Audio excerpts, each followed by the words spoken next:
to? Pwede to? Sir, pwede po po alam. Tanong ko, magkakaroon ba kayo ng katumbas ng e-clutch English, sir. ng Honda? AMT, automatic manual transmission. Anong model? Yung AMC.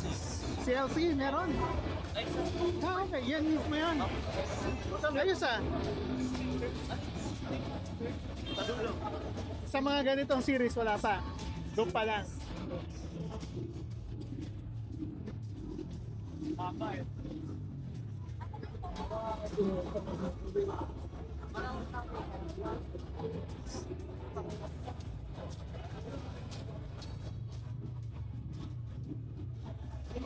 Kaya pala. Pwede na yan kasi 200 lang eh. 200 something lang eh. Ayan o, AMT. Automatic manual. Yung sabihin, ayan o, hindi ka magka-clutch. Oo, yan na nga, oo. Oo, hindi, totoo. Maganda yung ganyan kasi madali siyang manehohin.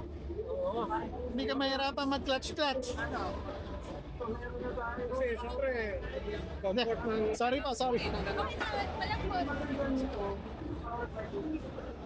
Ayan, oo, ayan, AMT, oo.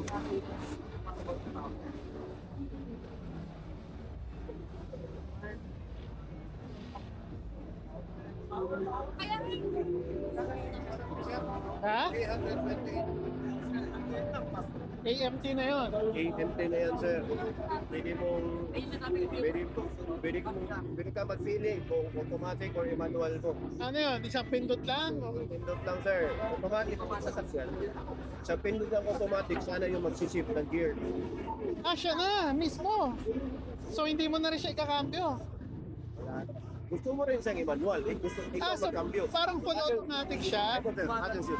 Para siyang full automatic. Oo, paddle shift. Oo, full automatic na yan. Parang bike. Oo, Parang mountain bike. full automatic siya. Pag ganyan. Hindi mo talaga kailangan ng ano. Kasi meron semi-automatic, di ba? Mga underboat. Ito, maganda ito sa mga senior. Marami. Malapit mag-senior. Malapit na yung Sa Metro Manila, maganda yan. senior. Kasi nga traffic dito eh. Yes, sir. Hindi mo pwedeng pang araw-araw yung Yes, sir. manual sa totoo lang. Yes.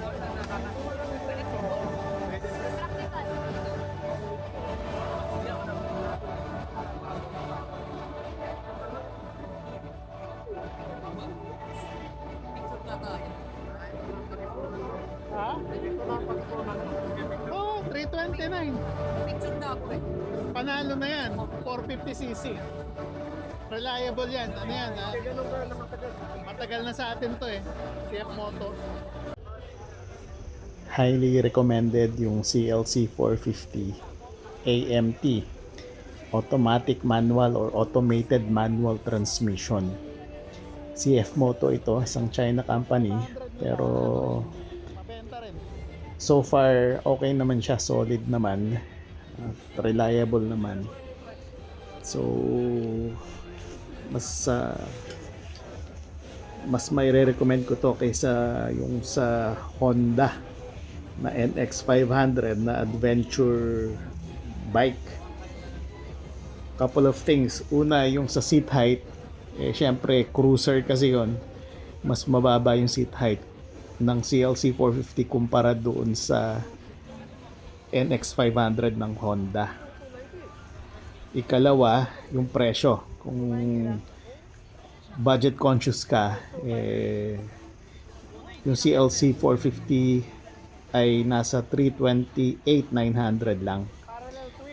Yung Honda NX500 ay 419K. So, mas mahal din. Kung meron sanang CB500 Super 4, yun, magandang bilhin yun. Talagang for keeps yun. O di kaya kahit CB400 lang na e-clutch, ayan, pwede na rin yun. Dahil syempre iba pa rin yung Honda. Pero wala eh. And so for now, kung naghahanap kayo ng automatic transmission na big bike, mukhang itong CLC 450 AMT ang best possible option.